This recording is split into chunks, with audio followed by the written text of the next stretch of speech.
Friends, मैं चंदन राज। आज हम बात करने वाले सुचर्स एंड सुचरिंग के सेकंड लेक्चर के बारे में। जैसे कि मैंने पीछे के लेक्चर में मैंने आपको बताया था कि सुचर्स होते क्या, उसके क्लासिफाई किए थे मैंने डिफरेंट क्लासिफिकेशन के आधार पे। जैसे मैंने आपको बताया था एब्जॉर्बेबल सुचर्स के बारे में एंड नॉन एब्जॉर्बेबल के बारे में, वैसे सुचर्स जो हमारे बॉडी के अंदर में अपने आप एब्जॉर्ब हो जाते हैं, अपने आप डाइजेस्टेड हो जाते हैं, उसको क्या बोलते हैं? एब्जॉर्बेबल सुचर्स बोलते थे। और वैसे सुचर्स जो हमारे बॉडी के अंदर क्या हो, एब्जॉर्ब नहीं हो पाता हो, उसको कट करके हटाना पड़ता हो, तो उसको क्या बोलते हैं? नॉन एब्जॉर्बेबल सुचर्स बोलते हैं। फिर मैंने आपको बताया था एब्जॉर्बेबल सुचर्स में दो टाइप्स के बारे में, एक को नेचुरल और दूसरे सिंथेटिक। जो नेचर्स के द्वारा जो सुचर्स मिलते हैं उसे क्या बोलते हैं? नेचुरल एब्जॉर्बेबल सुचर्स बोलते हैं। और दूसरा जो लैब या सब में जो प्रिपेयर किए जाते हैं उसे हम क्या बोलते थे? सिंथेटिक एब्जॉर्बेबल सुचर्स के नाम से जानते थे। तो यहां पर तो अगर आप प्रीवियस के लेक्चर को अगर आप नहीं देखें तो उस लेक्चर को जरूर देखें ताकि आपको ज्यादा से ज्यादा समझ में आए। जैसे मैंने आपको सुचर्स में मैंने आपको क्लासिफाई करके बताया था कि दो टाइप्स का होते हैं। पहला एब्जॉर्बेबल सुचर्स, दूसरा non absorbable sutures.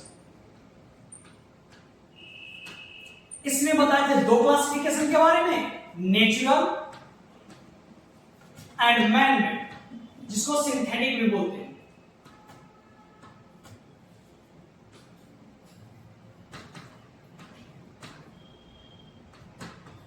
Same natural and synthetic different examples थे, उन सभी के बारे में बात किए थे। फिर मैंने आपको बात किए थे कि सबसे पहला बात किए थे कैटगट के बारे में। किसके बारे में? कैटगट के बारे में। या सिक के गट जो स्मॉल इंटेस्टाइन होते हैं उसके सम म्यूकोसा लेयर्स,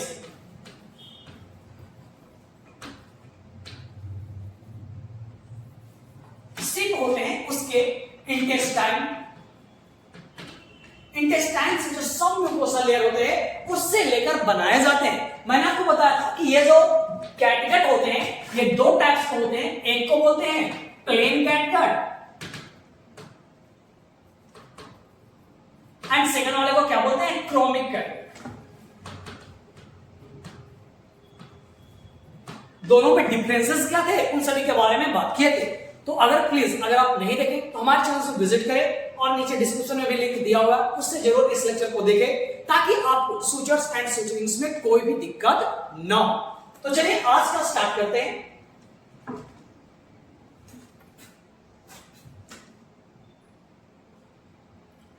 तो आज हम बात करेंगे विग्रिल के बारे में। विग्रिल को हम लोग पॉलीलैटिन 910 के नाम से जानते हैं। सबसे पहले मैंने बात किया था कि जो प्लेन कैटगट थे जो कि किस कलर के थे? येलो कलर के थे। ये क्या रहता था? हमारे बॉडी में ज्यादा रिएक्शन कॉज करते थे, जिसके कारण से कम ही दिन में क्या होता था? डाइजेस्ट हो जाते थे, खत्म हो जाते थे। फिर मैंने इसी में एक आया था जिसे हम बोलते थे क्रोमिक कैटगट। इसके बाद में जब किया गया इसमें क्या हुआ था? क्रोमिक साल्ट के साथ में मिक्स किया गया था, जिसके कारण से इसमें रिएक्शन कम होते थे और किसी के वजह के कारण से ये लंबे टाइम तक के चलते थे, जो कि 120 डे से मोर तक के हम आपके बॉडी में रहते थे।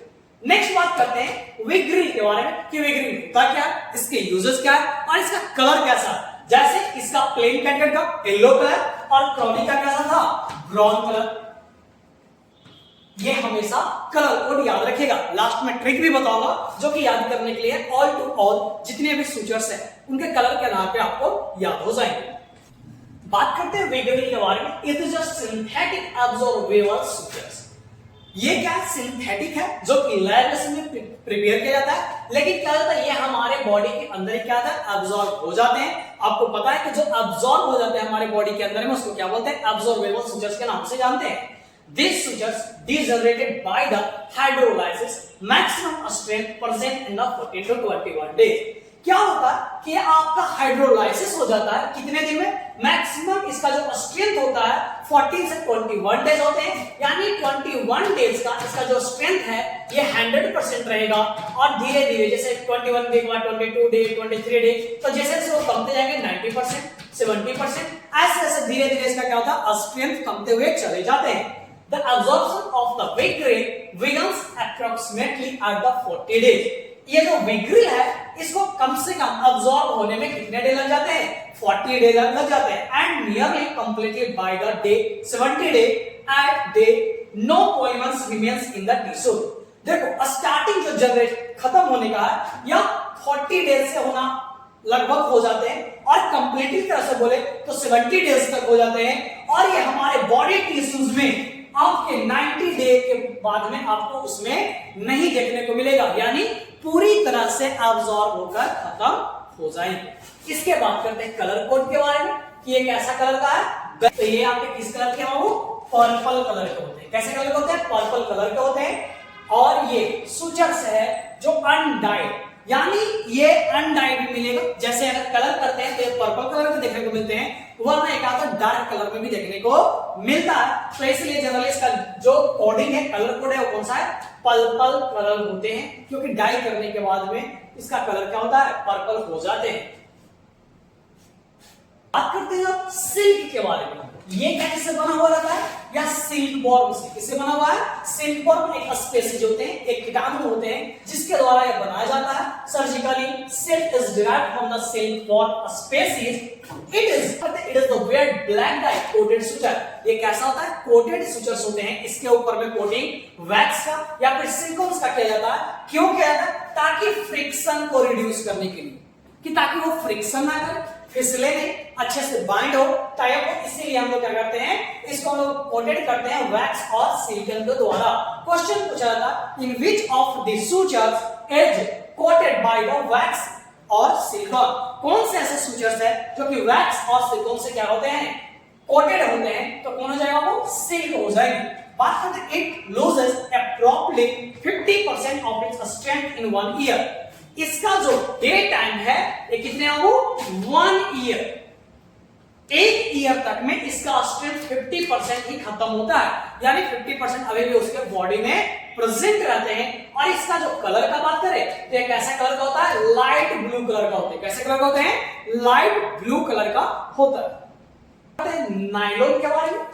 नायलॉन को इथलियोन के नाम से जानते हैं। कैसे नाम से जानते हैं? इथलियोन के नाम से जानते हैं। Nylon suture are available in mono और मल्टी फिलामेंटस फॉर्म। ये जो नायलॉन है ये आपके मल्टी फिलामेंटस या फिर नॉर्मली मोनो में भी आपको मिलते हैं। जैसे मोनो कहने का मतलब, जैसे ये सूचर है, ये सिंगल थ्रेड है, तो इसको क्या बोलेंगे? मोनो बोलेंगे। क्या बोलेंगे? मोनो। और अगर यही ऐसे है और इसके ऊपर में और बहुत सारे थ्रेड इस तरह से फाइबर्स प्रेजेंट होंगे तो दैट इज इसको क्या बोलेंगे? Multi filament form. तो ये मल्टी में फिलामेंट और मोनो फिलामेंट में नायलॉन प्रेजेंट होते हैं। नायलॉन का दूसरा नाम क्या होता है? इथिलियोन होते हैं। बात करते हैं, due to its property of elasticity it is useful for the surface closure. इसके इलास्टिसिटी और इसके स्ट्रेंथ को देखकर इसको क्या कहता है? वो क्लोजर के लिए ओपन, ऊपर वाले शब्द। जैसे अगर ये स्किन, अगर यहाँ पे कट वगैरह हो गया तो इसको ऊपर वाले स्किन को क्लोज करने के लिए हम लोग नायलॉन का यूज करते हैं, जिसका दूसरा नाम क्या है? वो इथिलियोन का नाम है। Monofilaments nylon suture has a great deal memory and its proclivity for the knot slipping is known. क्या होता है कि जो मोनोफिलामेंट होने के कारण से जो नायलॉन है ये क्या होता है? स्लीपिंग होते हैं, फिसल जाते हैं। इसमें जो नॉट होते हैं वो सही से नहीं दे पाते हैं, यानी जो बाइंड अप वगैरह होता है वो सही से नहीं हो पाता। Nylon suture loses 50 to 20% of the tensile strength every year by hydrolysation. इसका क्या देख रहे हो? उससे भी ज्यादा, यानी मात्र 15 से 20% ही एक साल में खत्म होते हैं। बाकी नेक्स्ट ईयर में फिर से 50 से 20% क्या होगा? इसका स्ट्रेंथ कम होंगे। जैसे कि हम लोग इसमें देख रहे थे सिल्क में कि क्या था? प्रत्येक साल इसका क्या था? 50% ही इसका क्या हो रहे थे? स्ट्रेंथ लूज हो रहे थे, खत्म हो रहे थे। जबकि आपको नायलॉन की बात किया जाए तो नायलॉन में 15 से 20% ही क्या होते हैं? लूज होते हैं इसका स्ट्रेंथ पर ईयर। अब बात करेंगे कलर कोडिंग के बारे में कि डिफरेंट कलर्स के सूचर्स आते हैं, इसको कैसे रिमेंबर करेंगे, जो सभी चीज के बारे में बात करेंगे। तो सबसे पहला बात करते हैं यहाँ पर कलर कोडिंग ऑफ सूचर्स के बारे में कि सबका कलर कोड क्या होता है, कैसे याद करेंगे, उन सभी के बारे में बात करेंगे। सबसे पहले डिफरेंट कलर का आप लोग सूचर्स देखेंगे, yellow, brown, purple, light blue, green, dark blue and green. Different प्रकार के आप सूचर्स भी देखे होंगे, जैसे plain catgut, chromic catgut, with grape, silk, nylon, prolene या फिर पॉलीप्रोपिलीन या फिर पॉलीडाइयोक्सोन, पीडीएस जिसका जो कि नाम से जानते हैं। तो चलिए इन सभी के बारे में जानते हैं। सबसे पहले बात करते हैं कि जो येलो कलर के होते हैं वो होते हैं प्लेन कैटगट। कौन सा?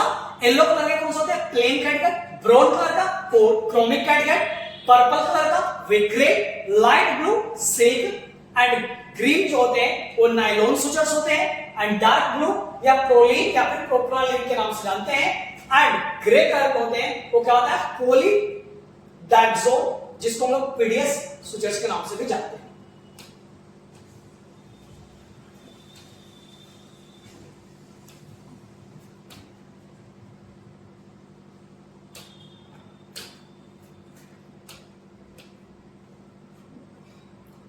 बात करते हैं different colour code of the sutures के बारे में कि जो येलो कलर के होते हैं वो प्लेन कैटगट सूचर्स होते हैं, ब्राउन कलर का होते हैं या क्रोमिक कैटगट होते हैं, पर्पल कलर का होते हैं वो विग्रिल कैटगट होते हैं एंड जो लाइट ब्लू होते हैं वो सिल्क कलर का होते हैं एंड जो ग्रीन का होते हैं वो नायलॉन होते हैं एंड जो डार्क ब्लू होते हैं वो प्रोलीन या फिर पॉलीप्रोपिलीन सूचर्स के नाम से जानते हैं और जो ग्रे कलर के होते हैं उसको क्या बोलते हैं? पॉलीडाइयोक्सोन या फिर पीडीएस सूचर्स के नाम से भी जानते हैं। ये डिफरेंट सूचर्स है जो कि कलर कोडिंग के आधार पर बताया हूं। आपको कैसा लगा कमेंट करके जरूर बताइएगा और इस चैनल को ज्यादा से ज्यादा शेयर करें और सब्सक्राइब करना ना भूलें। बात करेंगे सूचर्स नीडल्स के बारे में। तो ये क्या है? आप ये पूरे देख रहे हैं क्या है? Sutures needles. ठीक, ये जो यहां से लेकर यहां तक का जो लेंथ है उसको क्या बोलते हैं? नीडल कोड लेंथ के नाम से जानते हैं। ये आपका क्या है? रेडियस है, क्योंकि सेंटर से आया तो उसको बोलते हैं नीडल रेडियस बोलते हैं। बात करते हैं यहां पर आपका क्या है? ये आपका सूचर अटैचमेंट पॉइंट है।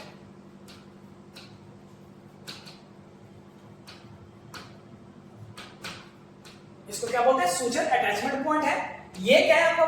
Needle diameter. ये क्या है आपका? नीडल डायमीटर है और ये आपका नीडल्स का लेंथ हो गया और इसको क्या बोलते हैं? नीडल बॉडी के नाम से जानते हैं। तो ये सूचर नीडल है जो कि आपको यहां पे डायग्राम में दिखाएगा।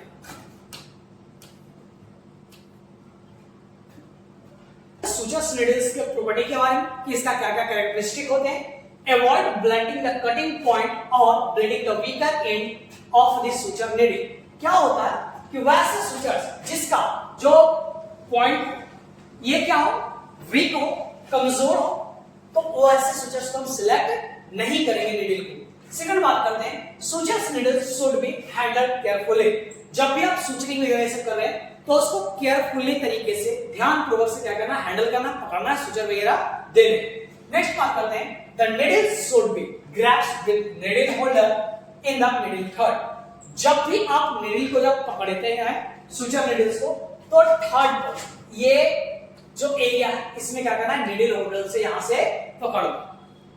नेक्स्ट बात करते हैं नेक्स्ट पॉइंट के बारे में